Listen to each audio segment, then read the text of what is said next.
Unang itinakda ang eksena ng pelikula sa Pilipinas, kung saan ang binatang nagngangalang Sung Jae ay hinahabol ng 3 gangster. Nilalayo nilang patayin si Sung Jae upang pigilan siyang isiwalat ang kanilang mga ilegal na negosyo. Mabuti na lang 2 police patrol officer ang dumating, dahilan upang mapatigil ang 3 gangster. Gayunpaman mula sa di kalayuan, isang lalaki ang lumabas ng sasakyan na may hawak na kutsilyo at walang pag-aalinlangan niyang pinatay ang 2 pulis pati si Sung Jae. Ang lalaking ito ay ang gang boss na si Changi, na namamahala ng isang online gambling business sa Pilipinas.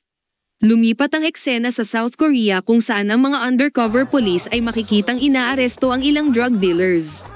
Sa parehong oras, isa sa mga dealers ay sinubukang tumakas ngunit nabigo ang kanyang pagtatangka dahil sa presensya ng ating bida na si Sokdo.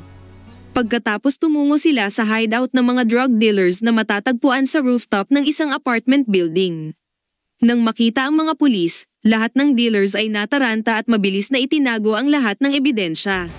Nahihirapan silang buksan ang nakapadlock na pinto ngunit hindi nagtagal ay nagawa rin itong buksan ni Sokdo sa pamamagitan ng kanyang buong lakas.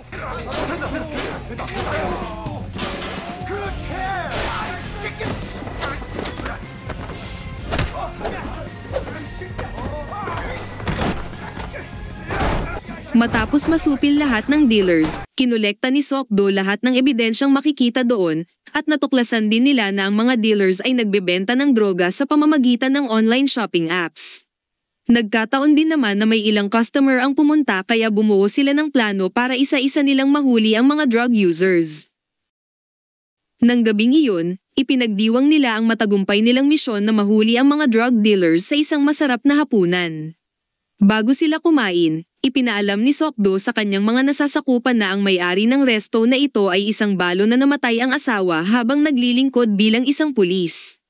Kaya dito madalas kumakain si Sokdo para kahit papaano ay matulungan ang balo na pinapalaki ang nag-iisang anak na babae. Pagkatapos pinag-usapan na nila ang tungkol sa shopping apps na ginagamit ng mga dealers. Ayon sa umiikot na impormasyon, ang apps ay ginawa ng isang programmer na walang iba kundi si Sung Jae. Sa kasamaang palad, hindi na nila maaari pang kunin ang testimonya ni Sung Jae dahil kamakailan lang natagpuan ang bangkay nito sa Pilipinas at nasa autopsy lab na ang katawan nito. Kinabukasan, binisita ni Sokdo kasama si Man Jae ang autopsy room para humiling ng detalyadong ulat tungkol sa pagkamatay ni Sung Jae. Sa mga puntong ito, ipinaliwanag ng forensic doctor na ang sanhi ng pagkamatay ni Sung Jae ay isang napakalalim na sugat ng kutsilyo na pumunit sa kanyang puso. Bukod pa doon ang kawawang binata ay dumanas din ng sobrang pagbaba ng timbang, nagpapahiwatig lang na dumaan ito sa matinding torture. Nang marinig ito, naisip ni Sokdo na hindi ito ordinaryong kaso ng pagkamatay. Paglabas ng autopsy room, nasalubong nila ang nanay ni Sung Jae sa lobby, kung saan sinabi sa kanila ng babae na hindi na niya nakontak pa ang kanyang anak mula noong umalis ito para magtrabaho sa Pilipinas, at ang masaklap pa ay ang unang balitang narinig niya sa kanyang anak ay tungkol na sa pagkamatay nito. Binanggit niya rin na ang kanyang anak ay nagtatrabaho sa kumpanyang tinatawag na QM Holdings Company na may kaugnayan sa stock trading. Habang umiiyak, nakiusap ang ina ni Sung Jae na imbestigahan nila ang sanhi ng pagkamatay ng kanyang anak nang sa ganun makamtan niya ang hustisya.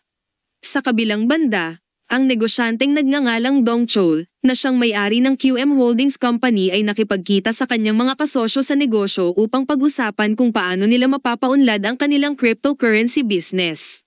Ngunit ang kanyang mga kasosyo ay masyadong nag-aalala tungkol sa kinabukasan ng negosyo ni Dong Chol, kung siya ay masyadong ambisyoso at padalos-dalos sa kanyang mga desisyon.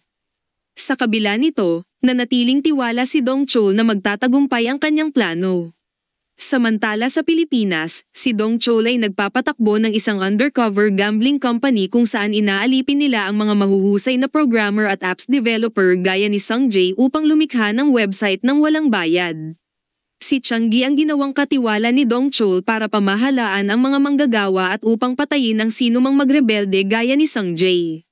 Sa araw na iyon, isinumite ng isa sa mga nasasakupan ni Changi ang financial report mula sa Central Company, kung saan napagtanto ni Changi na ang kanyang sweldo ay kailanman hindi pa tumataas, kahit na madalas siyang nagsusumikap sa trabaho, lalo na sa pagdadala ng mga bagong miyembro ng gambling site.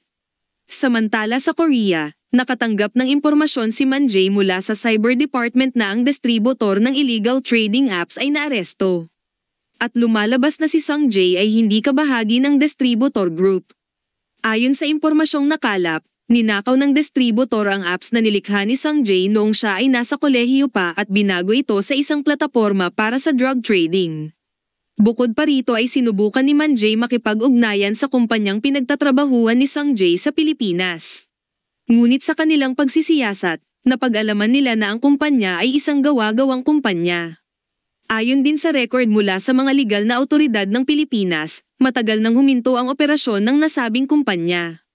Tinawagan ni Sokdo ang ina ni Sanjay para magtanong ng isang bagay. Sa kasamaang palad na balitaan niyang nagpakamatay ito dahil sa matinding depresyon. Pagdating sa punerarya, isa sa mga kamag-anak ni Sanjay ang nag-abot ng liham kay Sokdo. Naglalaman ng sulat ng pagsusumamo na hulihin at parusahan ang pumatay sa kanyang anak.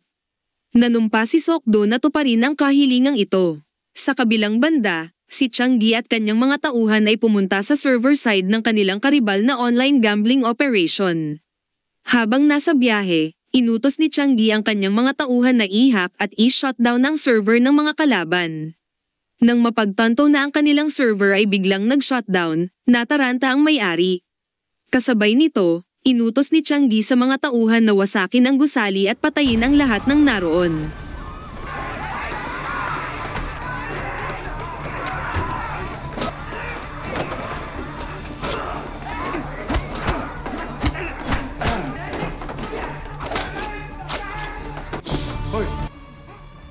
Matapos ubusin lahat ng kalaban kabilang ang kanilang boss, kinuha ni Changi lahat ng hard drive mula sa server room.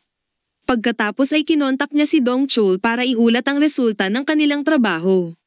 Sinabi niya na tagumpay niyang nanakaw ang mahigit 300,000 members' data mula sa kanilang kakumpetensya. Nang marinig ito, sinabi sa kanya ni Dong Chul na kung makakakuha pa siya ng isa pang 100,000 members, tatasan na niya ang kanyang sweldo ng 10%. Wala namang pag-aalinlangan sumang-ayon si Changi sa alok. Sa parehong oras, si Sokdo at kanyang subordinate ay binisita ang cyber department para maghanap pa ng mga karagdagang clue kaugnay sa drug apps. Pinaliwanag sa kanya ng cybercrime expert na si Jisoo, kung saan si Sanjay daw ay lumikha ng online gambling website noong una siyang nagsimulang magtrabaho sa Pilipinas. Ngunit nang tangkain ni Jisoo i-access ang site, biglang dinilit ng website ang lahat ng data nito kaya nahihirapan siyang mag-imbestiga pa. Pagkatapos pinuntahan ni Sokdo ang kanyang superior na si Taiso para hikayating bumuo sila ng Special Anti-Online Gambling Unit nang sa ganun mas maresolba nila ang kaso ng mabilisan. Bagamat sa una ay nag-aatubili, kalaunan ay pumayag din si Taiso sa kahilingan ni Sokdo. Isang special unit ang kanilang binuo na kinabibilangan ng undercover division at mga eksperto mula sa cyber department kasama si Jisoo at Namsu. Hindi na sila nagaksaya pa ng oras at kaagad na sinimulan ang plano ng pagsisiyasat sa kaso ng online gambling case at ang misteryong bumabalot sa pagkamatay ni Sanjay. Natuklasan ni Namsu ang isang website na tinatawag na Emperor Casino na pinaghihinalaang konektado kay Sanjay. Sinubukan ni Manjay i-access ang website ngunit kailangan niya ng approval mula sa admin sa pamamagitan muna ng pagdedeposito. Nang mapagtantong kailangan nila ng malaking halaga ng pera, nakaisip si Sokdo ng epektibong paraan. Inimbitahan niya si Taiso upang makipagkita sa kanyang kakilala sa isang nightclub. Sa kanilang pag-alis ay hiniling ni Jisoo kung maaari ba siyang sumama dahil hindi pa siya nakakaranas magtrabaho sa field sa buong panahon ng kanyang serbisyo sa pulisya. Pagdating sa destinasyon, nasalubong nila ang dalawang boss ng kasino na nagtatalo at ilang mga gangsters na nasasakupan ng mga ito, kung saan kaagad na binugbog ni Sokdo ang mga nagtangkang saktan sila. Matapos silang kulatahin, nangikil si Sokdo ng pera sa dalawang boss, at pagkabigay ng pera ay inutusan niya ang dalawang boss na magbati na sila sa isa't isa.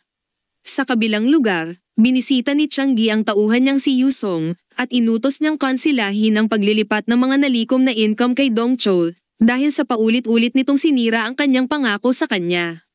Bukod pa dito, nagpasya na rin si Changi na pumunta sa Korea para kumprontahin mismo si Dong Chul. Nang gabing iyon, si Sokdo at mga kasamahan ay naghahapunan habang tinatalakay ang pag-usad ng kanilang investigasyon. Sa gitna ng kanilang pag-uusap, binanggit ni Namso na kailangan nilang maunawaan kung paano gumagana ang online gambling upang gawing mas madali ang kanilang trabaho. Gayunpaman limitado na ang kanilang oras, kaya inutos ni Taiso kay Sokdo na makipag-ugnayan sa kanyang kakilala na may alam sa pagsusugal. Nang walang pag-aalinlangan, agad na alala ni Sokdo ang lalaking nagngangalang Aiso, isang sugarol na palaging natatalo sa kanyang pagsusugal, at madalas din siyang kumilos bilang isang impormante para tulungan si Sokdo sa iba't ibang kaso. Ngayon sa puntong ito, kinakailangan na naman ni Sokdo ang tulong ni Aiso kaya binisita niya siya sa isang arcade pagkatapos pumunta silang dalawa sa istasyon ng pulisya para isiwalat ang kanyang mga nalalaman patungkol sa mundo ng sugal. Ipinaliwanag ni Aiso na maraming mga negosyante sa online gambling ang madalas na kumikidnap sa mga bihasang programmer at pinipilit silang lumikha ng gambling website na walang bayad. Pinaliwanag niya ang tungkol sa Emperor Casino website, na nagbigay inspirasyon daw sa kanya upang simulan ang kanyang online gambling business nang marinig niyang kumikita ang website ng 20 million won per day. Dagdag niya pa na ang may-ari ng Emperor Casino ay madalas umuupo ng mga mersenaryo para wasakin ang mga server warehouses ng kanilang mga kakumpetensya. Dahil sa mga paliwanag niyang ito, inutusan ni Sokdo si Aiso at Jisoo na imbestigahan ang mga gambling site na konektado sa Emperor Casino. Upang maiwasan ang paghihinala, nagpasya silang magpanggap na mag-asawa, kahit na si Jisoo ay hindi sang-ayon sa ideya. Habang nasa laro, nagkunwaring dismayado si Aiso matapos matalo sa isang taya. Ang aksyon niyang ito ay upang pukawin ang atensyon ng kinatawan ng online gambling sales representative. Ilang sandali pa, lumapit sa kanila ang sales representative at nag-alok sa kanila na sumali sa Emperor Casino bilang miyembro. Tinanggap nila ang alok upang kumalap pa ng karagdagang impormasyon, gayunpaman, bunga ng kapabayaan ng pananalita ni Aiso ay hindi sinasadyang natuklasan ng sales representative na sila ay mga undercover agent na nag-udyok sa sales rep upang magmadaling tumakas. Mabuti na lang nagawang masukol ni Sokdo ang sales rep at nakakuha ng mahahalagang impormasyon para sa kanilang investigasyon, kung saan isiniwalat ng sales rep na inuutusan lang siya ni Yusong na mag-imbita ng mga tao para magsugal sa Emperor Gambling website. Kinabukasan, pumunta si Sokdo at kanyang team sa airport upang abangan ang pagdating ni Yusong ayon sa ibinigay na impormasyon ng sales rep. Makalipas lang ang ilang sandali ay namataan na nila si Yusong na kararating lang kasama si Changi. Pagkatapos maingat nilang sinundan si Yusong saan man ito magpunta. Hindi nagtagal ay nakarating sila sa tapat ng isang tindahan ng damit. Nang walang pagkaantala, inutusan ni Sokdo ang dalawa niyang tauhan na hulihin si Yusong. Ngunit napagtanto na pala ni Yusong na kanina pa siya binabantayan ng mga pulis kaya dahil dito, mabilis na tumakbo si Yusong para tumakas ngunit hindi niya namalayan na ang pinasok niyang sasakyan ay sasakyan na pala ng pulis. Sa parehong oras, si Changi ay nakarating sa Korea at kaagad na binisita ang pribadong villa ni Dong Chol upang singilin ang kanyang ipinangako. Sa kasamaang palad, tumanggi pa rin si Dong Chol na taasan ang sahod ni Changi, at pinaliwanag niya na kasalukuyan niya ngayong pinapalawak ang kanyang negosyo sa cryptocurrency na nangangailangan ng malaking halaga ng kapital. Ipinangako niya kay Changi na magbibigay siya ng malaking bonus kung tutulungan nila siya mapalawak ang kanyang negosyo. Bagaman ilang beses na siyang nilinlang ni Dong Chol, nagpa siya si Changi na magtiwala kay Dong Chol sa huling pagkakataon. Pero nagbigay siya ng babala na kung sisirain niya muli ang kanyang pangako, hindi siya mag-aatubiling sirain ang kanyang negosyo. Sa kabilang banda, si Sokdo at kanyang team ay iniinteroga si Yusong kaugnay sa Emperor Casino business. Pero tumangging sumagot si Yusong dahil sa takot na kapag magbunyag siya ng anumang impormasyon tungkol kay Dong Chol ay tiyak na papatayin siya. Sa ibang lugar, ipinadala ni Dong Chol at kanyang subordinate na si Jae-hyuk upang suhulan ng isang crypto analyst para ipasa ang kanyang crypto coins sa pamamagitan ng security check. Nag-alok si Dong Chol ng lottery ticket na nagkakahalaga ng $2 million bilang suhol. Gayunpaman, bilang isang tapat na analyst, agad na tinanggihan ng lalaki ang alok. Sa parehong lokasyon, si Changi ay inatasan ni Dong Chol na bantayan si Jae-hyuk kung sakaling may hindi inaasahang pangyayari. Gayunpaman sa pagkakataong ito ay pagod na si Changi kay Dong Chol at nagpas siyang patayin si Jae-hyuk. At dahil sa pagkamatay ni Jae-hyuk, sira na din ang plano ni Dong Chol. Ibinigay ni Changi ang ticket ng lottery sa crypto analyst na napilitang tanggapin na lang dahil sa takot na mapatay.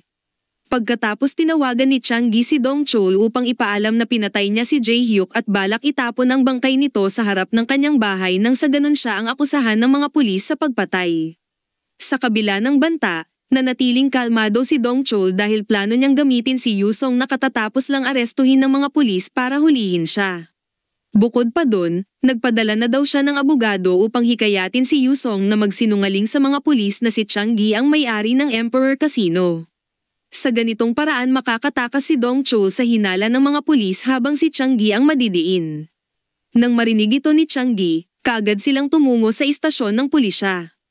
Pagdating doon, ginulo ni Changgi ang mga pulis sa pamamagitan ng pagpapadala ng 12-dosenang delivery rider. At habang abala ang mga pulis, palihim na lumusot si Changgi sa interrogation room kung nasaan si Yusong at walang pagalinlangang pinatay si Yusong.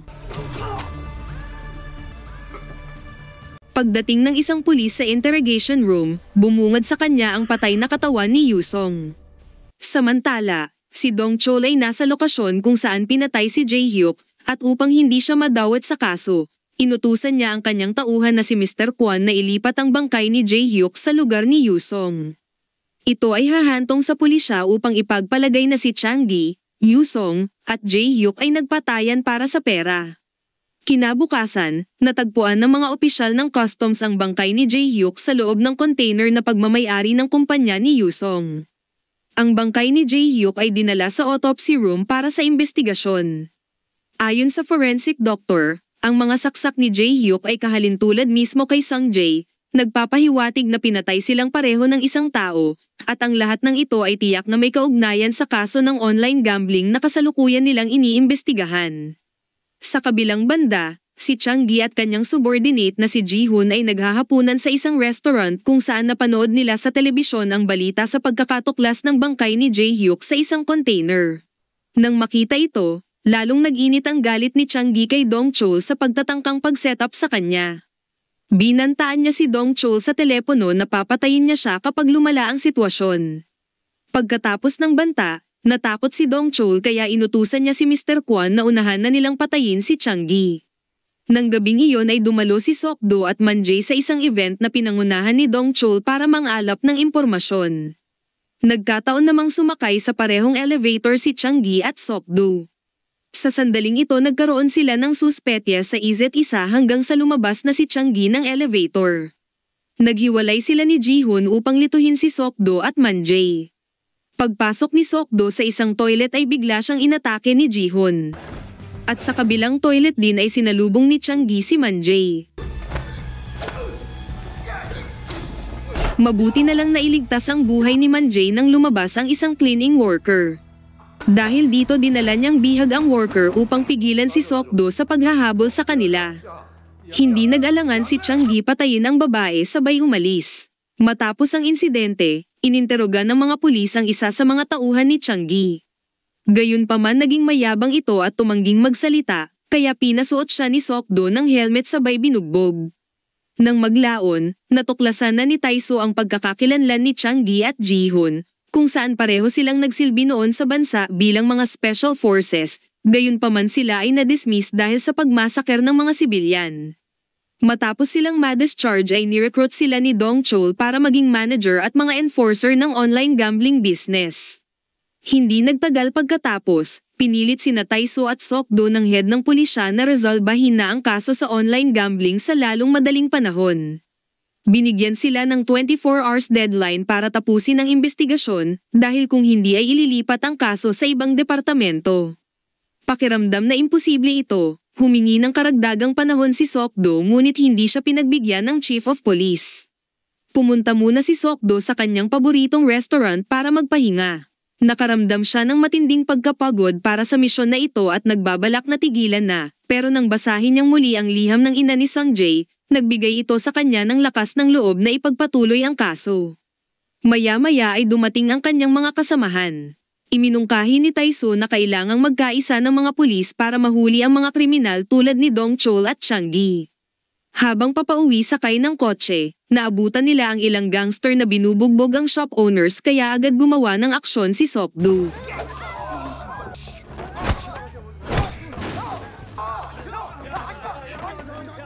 Pagbalik sa opisina, Naalala ni Sokdo ang sinabi ni Aiso na ang Emperor Casino ay minomonopolyo ang mga kalaban nitong online gambling website. Dahil dito nakaisip si Sokdo ng ideya na gumawa sila ng karibal na website bilang paraan para linlangin si Dongchol. Samantala, si Dongchol ay nasa kanyang pribadong villa na nagtatago mula sa banta kay Changi at inutusan si Mr. Kwon na hulihin si Changi at dalhin sa kanya. Kalaunan sumugod si Mr. Kwon at mga tauhan nito sa hideout ni Changi. Ngunit sa kabila ng kanilang bilang, hindi man lang nakaramdam ng takot si Changi at Jihun, at sa halip madali nilang dinaig ang buong tropa ni Mr. Kwon sa pamamagitan ng kanilang high-level martial arts skills.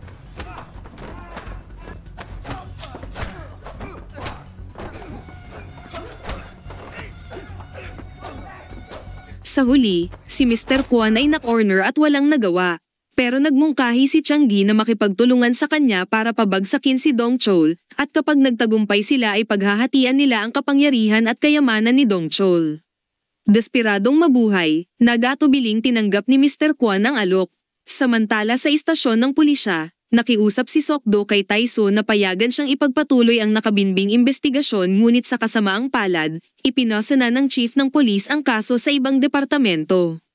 Nang marinig ito, walang pakundangang pumasok si Sokdo sa silid ng mga nakatataas na opisyal upang direktang humingi ng permiso, kung saan lumuhad pa siya para lang ipakita ang kanyang mithiin na ipagpatuloy ang kaso, dahil may pinangakuan daw siyang tao na kailangan niyang tuparin. Nang makita ang matinding determinasyon ni Sokdo, ang Vice Commander ng Seoul Police ay sa wakas pinahintulutan na siya. Pagkatapos, si Sokdo ay tinipon ng mga kasamahan upang bumuo ng pangwakas na plano. Sa pagkakataong ito, iminungkahi ni Sokdo kay Jisoo at Namso na lumikha ng isang gambling website at magpanggap na katunggali ng Emperor Casino. Nilalayon nilang maglunsad ng isang peking operasyon ng casino upang akitin ang mga nasa likod ng Emperor's Casino na salakayin sila. Para matiyak na maayos ang takbo ng misyon, humingi muli ng tulong si Sokdo kay Aiso. Sa una ay tumanggi si Aiso dahil wala daw siyang nakikitang benepisyo para sa kanyang sarili. Ngunit binigyan siya ni Sokdo ng police badge, ginagawa siyang official partner ng Seoul Police. Dagdag pa ni Sokdo na ang sinumang nagtataglay ng badge na ito ay irerespeto ng iba pang mga opisyal ng pulisya. Bukod pa dito, ang lahat ng mga kriminal na record ni Aiso ay automatikong mabubura. Nang marinig ito ay kaagad tinanggap ni Aiso ang alok at pinahintulutan ng pulisya na gamitin ang kanyang area bilang isang server warehouse para sa gambling website na kanilang ginagawa. Maya-maya, inatasan ni Sokdo si Aiso na pumunta sa Pilipinas para sa misyon na sirain ang server warehouse ni Dongchol na nasa Pilipinas. Pagdating sa Pilipinas, nagpanggap si Aiso bilang isang negosyante na pinaplanong magtayo ng bagong kasino. Inarkilahan niya ang malaking warehouse para gawin itong kasino, habang sinusubaybayan naman ni Sokdo at Taiso ang trabaho ni Aiso mula sa headquarters ng Seoul Police. Sa ibang lugar, tila natuwa si Dongchol dahil matagumpay na nahuli ni Mr. Kwon si Changi. Gayunpaman, walang kamalay-malay si Dongchol na nakipagsabuatan na pala si Mr. Kwon kay Changi para ipagkanulo siya. Sa mga sandaling iyon, agad na itinutok ni Dongchol ang kanyang baril kay Changi na nakatayong walang posas o tali. Dito niya napag-alaman na maging ang baril ay wala din palang bala at kaagad siyang inatake ni Changi. Pagkatapos nun, lumapit si Mr. Kwon kay Dongchol at pinatay siya. Ipinaalam ni Jihun kay Changi ang tungkol sa isang bagong gambling website na maaaring magdulot ng banta sa Emperor Casino. Nang marinig ito, agad inutusan ni Changi ang lahat ng kanyang mga empleyado sa Pilipinas na ihak at wasakin ang server warehouse ng bagong website. Lingid sa kaalaman ni Changi na nahulog siya sa inihandang patibong ni Sokdo. Sa kabilang banda, nakipagtulungan si Aiso sa mga PNP upang hintayin ang antisipadong pagsalakay ng mga tauhan ng Emperor Casino. Dumating na nga ang mga ipinadalang tauhan ni Changi pero nagulat sila dahil walang katao-tao ang lugar at isa pala itong bitag para hulihin sila.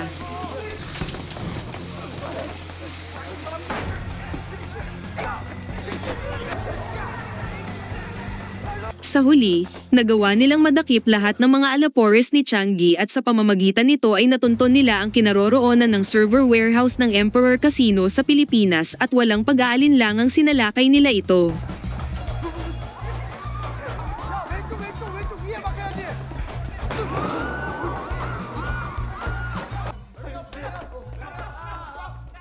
Samantala sa headquarters, sa tulong ng mga nakalap nilang data mula sa server ng Emperor Casino, sa wakas natuklasan nila ang villa ni Dong Chol sa Seoul, Korea at kaagad nagmadali si Sok-do at mga tauhan niya para salakayin ang hideout ni Dong Chol. Sa kasamaang palad na unang dumating si Changgi sa villa ni Dong Chol kaya hindi sila nagpang-abot ni Sok-do. Sinabi ni Changgi kay Mr. Kwon na sa kanya na ang pera dahil hindi niya ito kailangan at ang tanging kukunin niya lang ay ang website at mga members data ng Emperor Casino upang siya ang magpapatuloy na magpatakbo nito. Habang abala silang kinokolekta ang lahat ng pera ni Dong Chol, dumating na si Sok-do at ilang mga pulis upang hulihin silang lahat.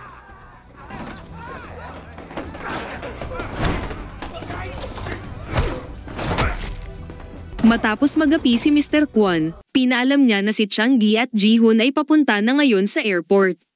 Hindi nagaksaya ng oras si Sok-do na habulin si Changgi upang pagbayarin siya sa pagpatay kay Sung-jae. Pagdating sa airport, sumakay si Sok-do sa eroplano at hiniling sa lahat ng pasahero na bumaba.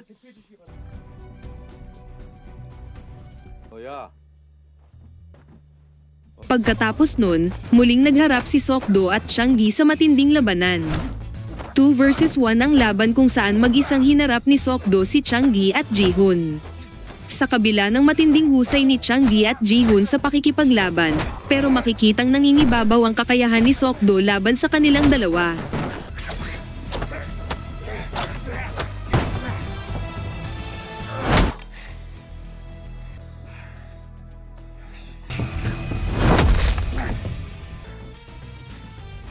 Pagkatapos ng kaguluhan, humingi ng kompensasyon ang airline para sa mga pinsalang idinulot nila, ngunit tahimik na umalis si Sok-do sa eksena. Nang maayos na ang lahat, inaresto ng mga pulis ang lahat ng mga tauhan at kasabwat ni Dong Chol at Changgi upang iharap sa batas at makatanggap ng karampatang parusa. Kinabukasan ay bumisita si Sok-do sa puntod ng ina ni Sung-jae upang magbigay galang. Ipinarating niya rin na tagumpay siyang nahuli at napatay ang salarin na pumatay sa kanyang anak.